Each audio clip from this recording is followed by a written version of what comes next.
Assalamualaikum warahmatullahi wabarakatuh. Perkenalkan, nama saya Deva Nurlitasari. Saya dari mahasiswa STIKIM. Di sini saya akan menjelaskan tentang aspek psikologis dalam perilaku. Nah, psikologis itu berarti mental atau emosional daripada fisik. Contohnya itu merasakan sakit setelah secara fisik itu mengalami penyakit. Nah, di sini juga sakit termasuk aspek psikologis. Penyakit itu termasuk aspek fisik atau fisiologis. Nah, di sini ada proses mental dalam psikologis. Nah, proses mental atau fungsi mental itu istilahnya yang sering digunakan secara bergantian untuk semua hal yang dapat dilakukan secara individu dengan pikiran mereka, gitu. Termasuk persepsi, memori, seperti ide, imajinasi, gitu kan, alasan dan lain-lain sebagainya. Nah, selanjutnya itu ada psikologis perilaku itu atau behaviorism ini itu teori yang menyatakan bahwa lingkungan itu membentuk perilaku manusia atau perilaku kita itu. Nah, konsep ini juga masih digunakan oleh para profesional dalam kesehatan mental sampai saat ini, karena konsep dan teorinya itu tetap relevan gitu dalam bidang-bidang seperti psikoterapi dan pendidikan. Nah, terus ada emosi mempengaruhi perilaku. Perilaku itu berbeda dari emosi, tetapi sangat kuat dipengaruhi oleh emosi. Nah, salah satu cara perilaku dipengaruhi oleh emosi itu melakukan motivasi yang mendorong perilaku seseorang gitu. Nah, emosi juga dapat memengaruhi perilaku kita secara langsung, seperti kita kayak memfokuskan diri untuk menyakiti orang lain, atau kayak membuat dia kesel atau apa gitu. Nah, terus bagaimana emosi dirasakan? Nah, emosi itu jika emosinya meningkat atau perasaan naiknya perasaan, misalkan kayak seperti kesedihan gitu, kita lagi sedih kan kayak naik gitu ya perasaan sedih kita atau meningkat gitu. Terus marah ya, dan marah yang dimiliki oleh orang gitu dalam menanggapi pikiran atau situasi tertentu. Nah, kadang juga orang bisa merasakan gitu, lebih dari satu emosi. Misalkan kayak dia lagi merasa senang karena dia lagi liburan di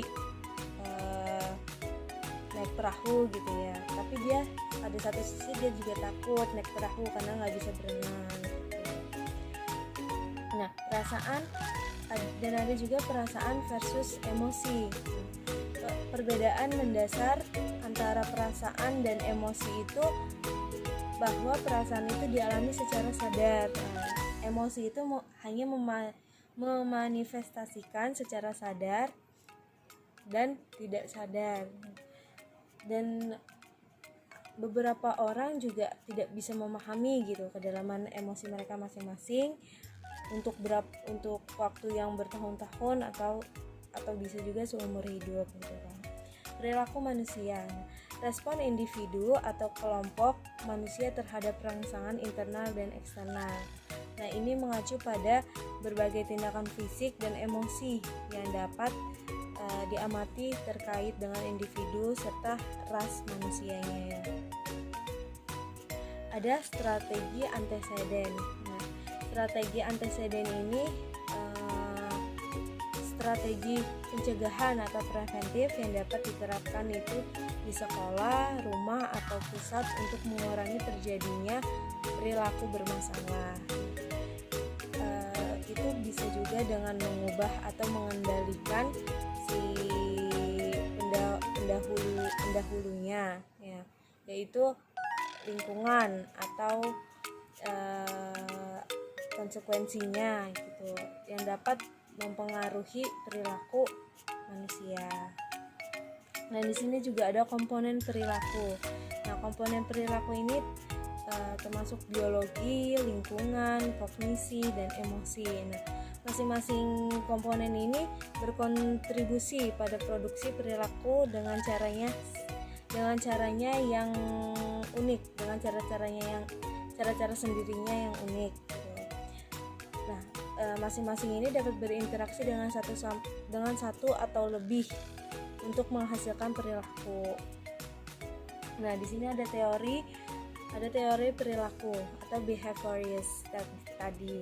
Nah, teori ini pembelajaran yang didasarkan pada gagasan bahwa semua perilaku itu diperoleh melalui pengondisian. Nah, pengondisian ini terjadi melalui interaksi dengan lingkungan kita gitu.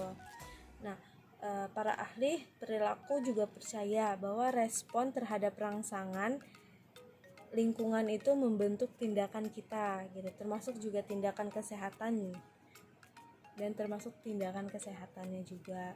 Nah, di sini juga ada 4 faktor utama yang mempengaruhi perilaku. Nah, itu ada karakteristik biografis dan geografis, terus kemampuan intelektual dan fisik, konsep diri dan harga diri, dan yang terakhir itu ada kepribadian. Nah, di sini juga ada 3 aspek perilaku manusia, yaitu ada orang, lingkungan, dan waktu. Terus juga ada psikologi mempengaruhi perilaku manusia. Nah, psikologi ini mempelajari fenomena seperti persepsi, kognisi, emosi, kepribadian, perilaku, dan hubungan interpersonal. Nah, psikologi ini berusaha memahami peran perilaku manusia dalam dinamika sosial sambil memasukkan proses fisiologis dan neurologis ke dalam konsepsi fungsi mentalnya. Nah, di sini juga ada 4 jenis perilaku komunikasi. 4 jenis perilaku komunikasi ini ada agresif, yaitu berniat menyebabkan orang lain atau kerusakan fisik atau mentalnya. Terus ada asertif. Asertif ini mengontrol perilaku sendiri, bukan orang lain, tetapi dia mampu mengendalikan diri sambil menghormati hak orang lain juga. Nah, di sini ada pasif. Pasif ini bersifat menerima saja atau tidak ada kontribusinya, tidak aktif gitu ya. Nah, yang terakhir ini ada pasif agresif. Pasif agresif ini menyampaikan kekecewaan atau rasa marah secara tidak langsung atau tersirat gitu. Biasanya kalau pasif agresif ini didorong oleh rasa takut atau enggan mengungkapkan rasa emosi negatifnya itu kepada orang lain atau secara langsung ke orang lain. Di sini juga ada 7 perspektif utama dalam psikologi modern. Nah, di sini ada psikodinamik perspektif, itu menekankan pada peranan dari pikiran tidak sadar gitu. Pengalaman pada awal-awal masa kecil dan hubungan interpersonal untuk menjelaskan perilaku manusia.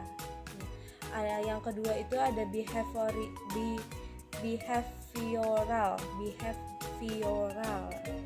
Nah, behavioral perspektif ini berbeda dari perspektif lainnya karena bukannya menekankan pada kondisi mental internal atau kondisi internalnya, namun justru dia berfokus pada perilaku eksternalnya atau yang dapat dia amati, yang bisa dia amati. Nah, yang ketiga itu ada kognitif perspektif. Kognitif perspektif ini memfokuskan pada proses mental antara lain pada memori, pikiran, pemecahan masalah, dan pengambilan keputusan. Nah, yang keempat itu ada biologi perspektif. Nah, ini memfokuskan pada dasar-dasar perilaku secara biologis dan fisik. Terus yang kelima ada cross kultural. Nah, di Indonesia kan banyak ya bermacam-macam budaya. Nah, di sini kita bisa lihat dari perbedaan ini akan memengaruhi pemikiran atau perilaku masing-masing dari manusia atau kita. Terus ada evolusi. Nah, perspektif ini diambil dari dasar evolusi, termasuk seleksi alam dan mengaplikasikannya pada fenomena biologis. Nah, ini itu memiliki tujuan evolusi. Nah, memiliki tujuannya sendiri, tujuannya itu untuk membantu kelangsungan hidup dan reproduksinya gitu. Terus ada yang terakhir itu ada the humanistic perspective. Nah, human perspective ini menekankan peranan motivasi dalam pikiran dan perilakunya gitu. Nah, terus ada 5 aspek kesehatan pribadi.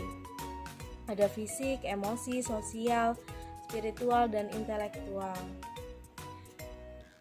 Terus ada 2 jenis perilaku. Ada 2 jenis perilaku investasi efisiensi, yaitu perilaku one shot action. Terus ada kebiasaan atau pembatasan. Nah, perilaku ini biasanya memerlukan keputusan yang tidak sadar atau rutinitas. Terus ada yang terakhir ada 4 fungsi perilaku. Nah, 4 fungsi perilaku ini ada stimulus sensorik, itu bisa sentuhan, bisa lewat sentuhan atau tekanan dan lain-lain sebagainya. Terus melarikan diri, akses ke perhatian, akses ke dan yang terakhir ada akses ke fisik. Nah, mungkin itu yang bisa saya jelaskan dari aspek psikologis dalam perilaku. Nah, semoga bermanfaat ya.